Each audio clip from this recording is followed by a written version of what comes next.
So we just had our first day back at school. I wanted to show you what we did. So we started Getty Dubé's Italic Handwriting series. We did the top of page 1. Again, just getting back into it. So I realized I don't think we did any handwriting over summer. We just did a lot of drawing and coloring practice. So she wrote her name, I highlighted it, and then she traced it. And then we worked on this. After that, we went into Math with Confidence. The first week is just review.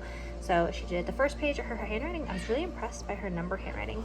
So we did the first page, and then we did the second page, which is copying the shape. I asked her what the shape was first, and then she copied it.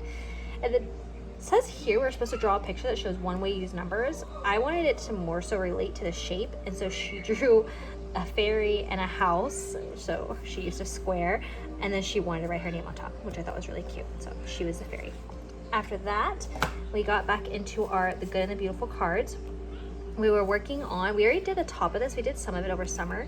So we did the top of it, and then we were supposed to read the book. So she read the story.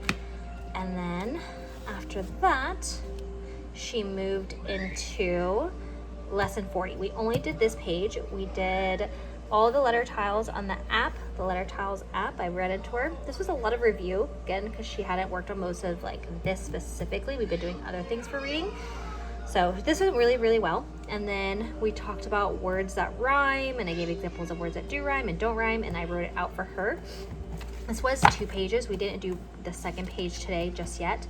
Instead, what she wanted to do was she wanted more of the games, of course. So I flipped to, because she read the book, I flipped to this, and instead of working on this, the Good and the Beautiful has the games, the Reading Booster games, and so she worked on this group of sight words through the Reading Booster Games app. After that, we had a little lunch break, and we went into our Blossom and Root. The first story for the week is Grandma Lena's Big Old Turnip. This was such a cute story, and it had me going down the rabbit hole of like activities that we could tie into this. Like, should we plant a garden? Should we draw a turnip? Should we make a little storyboard, which was, you can make like little storyboards of all the people who are pulling on the carrot or the turnip. So like by the end, spoiler alert, it's like, I've seen like ways you can have like a turnip, and then kind of like the Caterpillar book, by Eric Carle, but it's like grandma, grandpa, uncle, aunt, dog, baby, and like a whole little activity you can make. But that's just, I went down the rabbit hole with that. We didn't do anything, I just started thinking about it. And then we did our first page and the stories we tell, and it was, I wrote for her because I'm supposed to transcribe, but the characters in the story had to work together to pull the turnip out of the soil. And then I asked her, can you think of a time when you needed to work together with family or friends?